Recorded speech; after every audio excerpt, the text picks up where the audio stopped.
প্রধান উপদেষ্টা ডক্টর মোহাম্মদ ইউনূস গতকাল একটা রেড লাইন ক্রস করেছেন এমন বাক্য সম্বলিত এক ব্যক্তির ফেসবুক পোস্ট কপি করে তার নিজের পেজে শেয়ার করেছেন জাতীয় নাগরিক পার্টির এনসিপির মুখ্য সংগঠক উত্তরাঞ্চল সার্জিস আলম।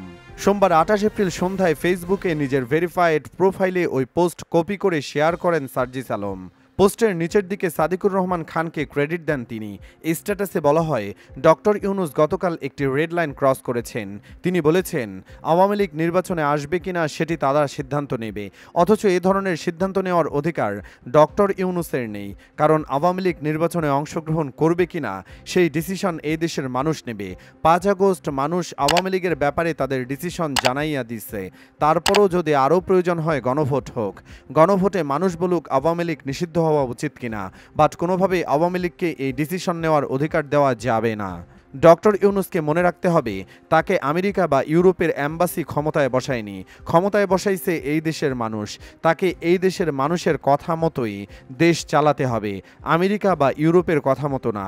আওয়ামী লীগ কোনো রাজনৈতিক দল না, এটা একটা সন্ত্রাসী সংগঠন। আওয়ামী লীগের ফিরে আসার ব্যাপারে যে বা যারা হেল্প করতে চাইবে তারাই জুলাই গাদ্দার হিসেবে পরিচিত হবে। ইউনূস নিজেও যদি আওয়ামী লীগের পক্ষে কথা বলে, ইউনূসের বিরুদ্ধে দাঁড়াইতে আমরা ১ সেকেন্ডও সময় নেব না।